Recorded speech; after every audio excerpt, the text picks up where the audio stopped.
Greetings, salutations all. I.S. Anderson here once again, and today I'm going to talk about a subject very near and dear to my heart. I'm going to talk about writing and publishing, but more specifically, I'm going to talk about the path that I have chosen as far as how to get your books out there and all that stuff.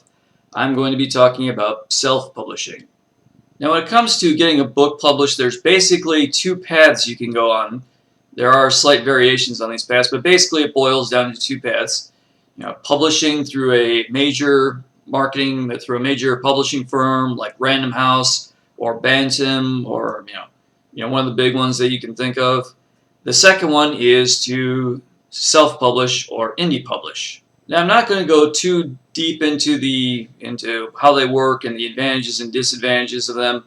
I am going to leave a link to a video down below in the abyss so that you can get a better, more in-depth description of the two ways to go about doing this, but let me basically sum up. The major publisher route is basically you write your story out and you find an agent, and then that agent goes to the different publishing houses and says, I think my client's book is good, buy it. The publishing house, they pay you a certain amount of money. They basically buy the book themselves. They buy it, it becomes their property, but they still put your name on it as the author, and they pay you a certain amount up front, and then once they make that money back, then they'll start paying you a royalty on top of that.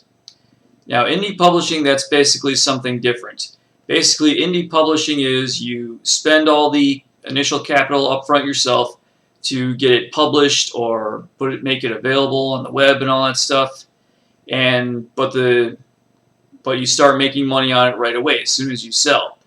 And it all comes down to how much you sell. And that's basically the differences between the two in a nutshell. Now, one thing I am going to bring up about the video that I placed down below, it is a little bit outdated.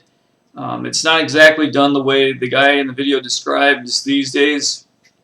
One of the cons he said to indie publishing is that it's a lot harder to get distribution, which is not so much the case these days. Nowadays, it's fairly easy to get distribution. If you publish an ebook, and if you do want to publish an actual hard copy of a book, there are self-publishing companies you can go to that you pay a certain fee, and then they make all the business arrangements with Amazon or Barnes and Noble and all that stuff, so that it can be distributed online. Now, getting it into bookstores, that's a completely different thing. But nowadays with online book sales, it's pretty easy to get distribution by yourself. Now, self-publishing has come a long way in the last few years. I mean, not too long ago, there was a time where if you wanted to self-publish a book, you had to write the whole thing out yourself. You had to get cover art. You had to do all the editing yourself or pay somebody else to do the editing. And you had to basically take it to some printer, and then you would have to print out so many units, like 10,000 or sometimes 100,000. They would make you, buy out a lot of them, and you would have a lot of these books, either in your garage or a locker somewhere. Not like a school locker, but like a like a self-storage locker where you put all your furniture and stuff that you don't use but have anyway. One of those lockers. But anyway, the point is that you would own all these books, and you basically had to figure out a way to sell them yourself. So yeah, not too many people did self-publishing back then. And the reason why you had to purchase, such an absorbent amount of copies is because with the old printing presses and, basically the printing presses even used nowadays by the big publishing, companies, it would take them a long time to set these things up so they could print out these copies, and it would just not be worth their time and money to do these projects unless it was, a certain amount of, like 10 or 100 or even 1,000,000 copies. So that's why you had to buy so many. Whereas nowadays they have, smaller printing presses that can be set up in like 5 or 10 minutes, and so, there's no big deal in only printing out 5 or 10 copies of books, which is what a lot of self-publishing things have to do. That's we call that print on demand. Somebody buys a certain copy of a book, and so they go, okay, so they tell this little printing press in the corner in the back of of a bookshop somewhere, print out, 5 copies of this book. We got to sell one right now. They go, okay, 5. They set it up 5 minutes later. Here's 5 copies of the book. Sell them right now. Now, the question a lot of people like to ask is, well, exactly how much does it cost if you want to publish your own book? And the truth is, it can cost anywhere from free to extremely expensive. So let me just break down how that goes. So let's talk about if you want to publish a book for free. How do you actually do that? Now, we won't get into the whole thing about writing the book. That's an entirely different discussion. We're just here to talk about indie publishing today. But anyway, if you want to publish a book for free, basically what's going to happen is you're going to write your story out. You're going to put it in a certain format. Depending on if you use Microsoft Word or any other program, you're going to have to set up a certain way. You're going to have to put in your own page breaks, and you're going to have to set the font to whatever the company deems acceptable. And you're basically going to upload it to a site like usually Amazon or Barnes & Noble. The tricky thing about that is that you have to see, you have to go through their things. You have to know what their standards are. You have to know how exactly they want to do things. Like a good example, Amazon, they want you to actually use the insert page break function, while on Barnes & Noble, they want you to use the other page break function. I don't remember how it is off the top of my head, but I think it's under layout. And they want you to use, they don't want you to insert page breaks, they just want you to cause page breaks. So, I'm not going to get too much into detail, but you can see how that can be a little bit confusing. So you've got to do your research, you got to do your homework, and you've got to know what to do. I mean, it's pretty simple once you figure it out, once you read it, and once you try it a couple times. It's fairly simple to get done, but it can be a little daunting at first. Now, once you've got all that done, you've got to edit it to the way you want it, you've got it to the way the website wants it. You upload it to their website, and then it's stored there on record. They review it and they publish it. Assuming they don't find anything not within their standards, either formatted wrong, or if they find out it's just a manual on how to kidnap and molest little kids. They're gonna say no, don't do that. Somebody already got burned on that one. I won't get into it, but basically you see what I'm talking about. But now there's also the matter of the cover. Now I know for a fact that Amazon has its own little cover creation kit thing, if you will. Basically, when you're on the website, there's this thing you click on that says, I don't have a cover, I want to make my own. You choose from a variety of pictures, and then you put your own font on it, choose the color of the font and all that stuff, and then they show you how different layouts, how they can do it, and then you basically pick one, and then you say, go put that cover to the book. Now, that can be a problem if you want to go to Barnes & Noble. I'm sure Barnes & Noble has some sort of cover creation thing. Actually, I'm not sure if they do or not, but whether they do or not, it's not going to be the exact same cover that you're going to be able to create on Amazon. So if you don't have your own cover, you're going to be most likely just restricted to publishing it on Amazon. Now, the great thing about this is, of course, you get to do it for free. You have complete creative control over it. As long as it's not, too far out in left field, Amazon will be more than happy to publish it for you. They'll distribute it for you, and they'll take a cut of the profits, of course, because it's their business. That's they're business people. That's the way the world works. How much of it do they cut out? Well, all right, I'll talk a little bit about pricing here. Basically, you can price your ebook anywhere from 99 cents to, I don't know how high you can really go, because I never really wanted to charge anybody the maximum, but I think you can go around in the ballpark of about $100 for an ebook. Most people like to keep it, in the range of 99 cents, or they'll go for $2.99 or $3.99 or $4.99. The short ebook that I did, that was basically a supplement for the Modern Disciples series. That's a short story. I only charge 99 cents for that. All my other novel-length books, those are $3.99 on Amazon or Barnes & Noble for the ebooks. But those are just the ebooks. Now, if you charge from $2.99 to $9.99, Amazon will take out. Amazon will let you keep 70% of each of those sales. Barnes & Noble lets you keep 60%, I believe, and they keep the rest. Any other price, they let you keep 30% of it, and they take the other 70%. You know, that's Amazon. I don't know. Barnes & Noble, I guess, I don't know how much they take out for the other percentages, but you get what I'm saying. So now here's the pratfalls of doing it that way for free. You know, the cover, it'll look fair, it'll look decent, but it won't stand out. You know, if you really want your book to sell, you're going to have to be willing to spend money on a cover. You know, I'll get into that more in depth in just a bit here, but you know, with no marketing, no people are going to know. You know, if it's out there, you're just going to have to pray that they accidentally stumble upon it and decide to buy it with this, you know, little generic cover that you've put out there. And so basically, yeah, you can do it for free, but you're going to have to sell that thing and get your name out there. Otherwise, you know, it's not even going to be worth, you know, that amount of money. Okay, so let's talk about covers for a minute. Now, as a self-published author, you are going to be responsible for the creation of the cover. You know, either you're going to have to do it yourself, or you're going to have to do what a lot of authors do and pay somebody else to actually create this for you. Now, there are ways around that. There are, you know, like Dollar Photo Club. You can just, you know, purchase, if you can find a photo that's basically the same tone that kind of works well with the book, you can just buy that photo, upload that, you know, put the title on it, and there you go.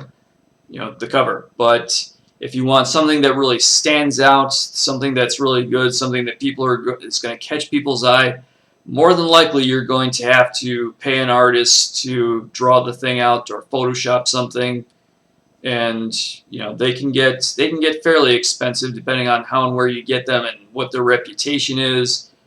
I mean the authors, or excuse me, the artists that the major publishing companies use, they're probably fairly expensive.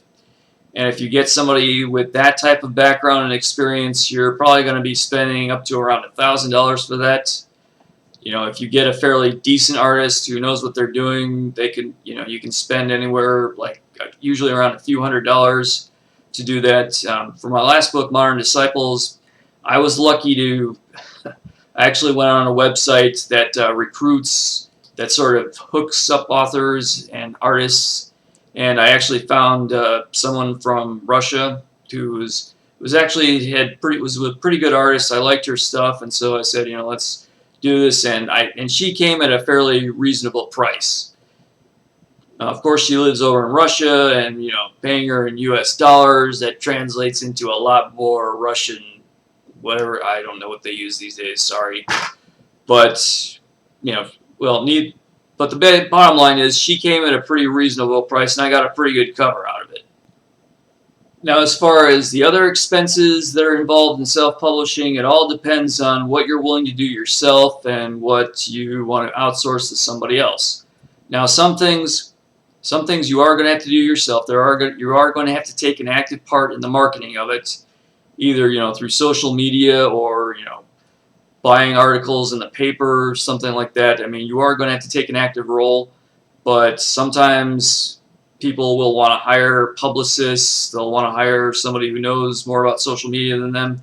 They'll want to hire somebody to create a website for them, and that stuff can get pretty expensive. So that's another thing you want to think about when you're a self-published author. Okay, so that's if you want to publish an ebook. Now, a lot of those expenses do carry over, are the same with, you know, publishing actual hard copies, be them paperback or hardback. You know, you're going to have to pay for a cover no matter what. You're going to have to pay for advertising. You know, you're going to have to do something for advertising no matter what. But if you want people to have an actual physical copy that they can have in their hands to actually touch and smell and taste if the mood gets them right, I don't know. But the point is, if you want to have that, that's going to cost you a bit more. Now, Amazon's CreateSpace, yes, there you can actually publish a hard copy book for free also. I've never used CreateSpace. myself. I don't know exactly how that's involved. There are videos on how to do that out there. It can be a little bit hard to sort through, which ones show strictly the, publishing the paperback book. A lot of them include, well, you got to download this software when you write your book, and then here's how you do the ebook, and then they get to the. But anyway, the information is out there, so you can find out how to do that. But like I said, I've never used CreateSpace, so I don't know how to do that. Okay, so I hope that gives you an idea of how much money you might end up spending if you do decide to become an indie author. So now I'd like to explain a little bit more about the other challenges you face as an indie author. Now, some of you may know I went to college and I actually got a degree in creative writing. And some people are just like, oh wow, this author, he has an actual degree in creative writing, so that's pretty cool. To be honest, it doesn't really seem to sell any more books, but there's a couple people who thinks it's pretty cool. Now, if I had it all over to do again, would I have not majored in creative writing? Would I have chose something else? Well, I mean, first of all, would I still be an author? Yes, I would still be an author, but if I could do my academic career over again in college, I don't think I would have majored in creative writing. But even if I did major in creative writing, I definitely would have taken a different set of courses. Now, you might be thinking, well, what was that, journalism? Actually, I did do journalism too. And what else would I mean, English, straight English, no. Would I have learned history? Would I have taken, philosophy or anything like that? Nope. Actually, if I could do it over again, the additional course of study I would take, or in addition to, or instead of even, maybe, instead of creative writing, the field that I would have gone into in college would have been marketing. Probably not what you were expecting, no, but here's why. One of the greatest challenges of being an indie author is, and even a traditionally published author to an extent, is you have to be able to market your book. You have to be able to get that out there.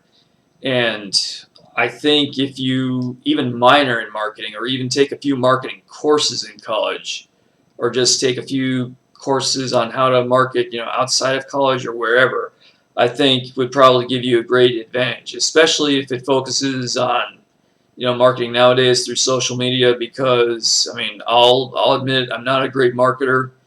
I don't exactly know how it's done. I mean, I've been told to do certain things, I've been told, like, oh, do giveaways. I tried that, do 3 tweets on Twitter a day. Sort of tried that. I mean, I admit I don't tweet very much, and they say do this, do this, do this. You get a Facebook page and all that stuff, and it's really not as simple as they make it out to. So marketing yourself, yeah, that is definitely one of the great challenges, if not the great challenges of being the indie author, is you really have to be able to sell your book. The second greatest challenge I think about being an indie author is that I'll be completely brutally honest about this, there is a prejudice against them out there. There is a very look down the nose, snooty attitude towards it. I mean, I have contacted other booktubers even before and after I started doing this channel on, would you be willing to talk about my book, on your channel? Would you be willing to, read it and all that stuff? And if I do get any responses, usually I get something along the lines of, well, I've read indie books before and they tend to not be very good, no offense. I'm not going to drop any names, but I have gotten that response before. Now, I'm not going to sit here and imply that every indie published book is every bit as good as, the more traditionally published ones, because they're not. I mean, let's face it, when they don't have to go through the same level of scrutiny, when there's only one person who can sometimes be a little bit delusional about how good their work actually is the only critic and judge before it gets out there, yeah, not all of them are going to be up to snuff. The point is, you may have some very brilliant work, and maybe you're very good, you're a lot better than people know about, but still people are going to say, oh, well, it's indie published, and there's going to be a lot of people that are going to write it off no matter how good it actually is. So that can be a real challenge. So as far as my personal advice on if you want to be an indie author and is it a good fit for you? Okay, well, again, I recommend, watching that video that I point to below and making your own decisions. But you've got to think about just, how important is your writing to you? What exactly do you want to accomplish with it? How emotionally attached to it are you? Or how emotionally attached are you to your story? Now, if you have dreams and aspirations about being the next J.K. Rowling or the next Stephen King, or you want your name to be famous, and you want to get rich off your writing, and if you want to, I don't know, if you're in it for the glory, I'm not going to fault you for that. Some people are just, well, that you shouldn't be in for that reason, but to which I say bullshit. Everybody got to make money somehow. But anyway, if you're in it just for the glory, then I would say you're probably better off trying to go the route of the major publisher, because you will have a much better shot that way, assuming you can convince some pretty higher up, very cookie cutter minded people that that the story that you have is great. If you don't mind if making a lot of money and being famous is more important to you than your actual work, because when you sell it to them, it's theirs. Yeah, it's still your name on it, but essentially it's theirs. And, they're going to have a say in what's actually on the cover, and they're going to have a big say in, who lives and who dies. And, they're not going to do so much as the editing as far as, sentence structure, punctuation. They're going to expect you to already have all that done when you send it to them. So, if all you care about is the glory, then you're probably going to have to go the route of the traditional publisher, I would say. Now, if you're somebody who's very protective of their work, if you're somebody who, I don't want people going in and, killing off the wrong characters that I think, should live, or not killing off the ones I think should die. If you're somebody who says, I want to write something different, I want to be innovative and all that stuff, and I don't want to make another Twilight clone or Hunger Games clone. I don't feel like writing, a YA dystopian and all that stuff. I want to write this particular story, then you're probably somebody to go better off with, self-publishing. I don't mind telling you though, either way, it's a pretty rough road to go down. People will tell you, well, it's all about being organized, or it's all having about the right idea, it's all about, having a well-written story or being a good writer. And the truth of the matter is, being a good writer is just like the very tip of it, really. Think about this. If you're to go on Google and, type in, how to write a good novel, how to write a good book, you'll find tons of articles out there. You'll find tons of videos on how to do it for free. And, basically that information is all out there. It's all available, and nobody's going to charge you for it because they know they can't charge people for it. On the other hand, though, if you're going to look for how to market a book, how to get it into bookstores, how to get your name out there, basically anything that has to do with marketing, you'll get maybe a few tidbits for free, but if you really want to know anything useful, you're going to have to buy somebody's book. Basically, you're going to have to pay for that. So now, why did I myself decide to become a self-published author and indie author as opposed to trying to go through a major publisher? Well, pretty much for all the reasons I've mentioned before. I'm not so much into it for the glory. Don't get me wrong. I do want to be able to, at the very least, I want to be able to make a living off of it. Still can't do that, but I want to be able to at least, support myself with it. I don't really care so much about being famous, although I do admit I would really like it if Modern Disciples was made into a movie or an HBO show. So that would be pretty cool. But I do not like the idea of somebody taking my story and changing it around. And when I first published Modern Disciples Volume 1, about the time that I published it and I wrote it, Twilight was the big thing. And there was not too many stories coming out that were based around characters that were 20-somethings. There's a few a little bit more now, but basically the hot thing at the time was vampires, and basically books that were just Twilight clones. They were Twilights with aliens instead of vampires, or werewolves instead of vampires, or something, it was basically Twilight with something other than vampires. And I really did not want to write a story just like that. I mean, I'm sure I could have, but I really did not want to write a story like that.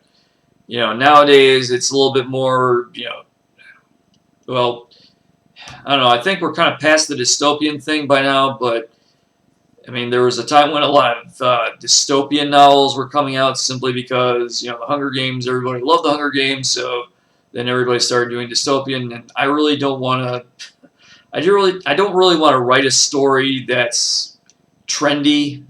I don't want to write a certain type of story because, well, that's what people are reading nowadays. Well, why do they all have to read the same thing? Why don't we just try giving them something different, and maybe, I mean, if we just give them something that's really good, they'll, but no, traditional publishers, they want what they think is going to sell, what they think is guaranteed to sell, which means, going with the latest trends.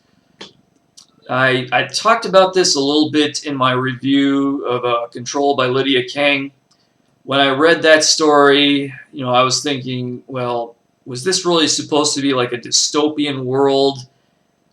Was she really thinking she wanted to do things this way? And, because I don't really think that story was originally meant to be a dystopian story. I think it was meant to be a little bit more sci-fi-ish. I don't think the characters were supposed to take the the main male love interest had gold eyes. I really don't see what the point of that was, other than, well, Edward did, so now every other, no. So I was just reading that book thinking through, okay, is this really what the author wanted, or is this what the publisher wanted? Because the publisher thought that was going to sell. And to be honest, nowadays I get that with a lot of stories. Right now, I think the trend right now is there's, you notice there's a lot of like YA fantasy novels coming out, because I think, Song of Ice and Fire and Game of Thrones is just so popular nowadays. So the major publishers are thinking, well, we got to do fantasy stories with, castles and maybe magic and all that stuff, because that seems to be where YA is nowadays. It seems to be along the fantasy lines. And, that I wouldn't mind writing so much, but, then again, I don't want to write about that stuff just because, well, that's what everybody's buying. Well, no, that's just what you're marketing. Another aspect, which is why I would rather be an indie author rather than traditionally published, is, the advantages of being a, more traditionally published author. They're just not as plentiful as they were before. I mean, don't get me wrong, there's still plenty of advantages. I mean, you're still going to have, a big machine with a lot of money behind you, pushing you forward. But at the same time, I mean, it used to be, you would just write out your manuscript, get it as perfect as you possibly can, send it to them, and then there would be this, what we call a slush pile, and they would just, pick books off of that. Then there were query letters, and then, it was all about how good a query letter you could write, and then if you wrote one well enough, if you managed to capture their attention, then they would be willing to read a few chapters, and then maybe read the whole thing, and then they would decide whether or not they would want to publish it.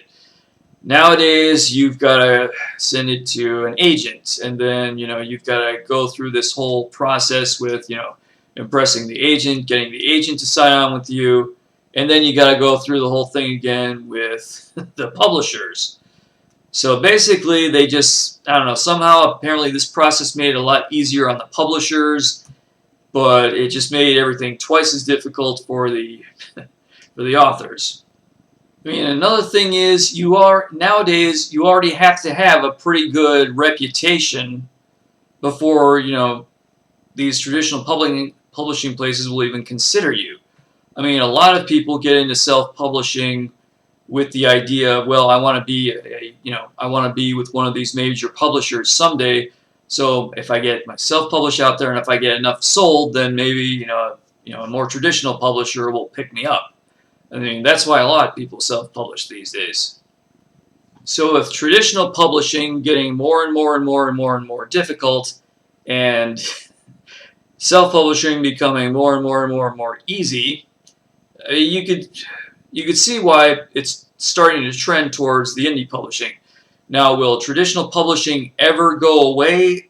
I don't think so. I mean, they will have to severely adapt. I mean, I think indie publishing is going to be some real serious competition for them in the future, but I don't think it'll ever, completely go away. Okay, so I hope you enjoyed that. If you have any questions for me, feel free to leave them down below in the form of a comment, or if you'd like me to do any future videos on this, mention that too. And as always, pertinent contact information down below in the abyss. Please comment, rate, subscribe. You know the drill. And until next time, this is Isaiah Sanderson telling everybody, make your lives great and have a good day. Thank you very much.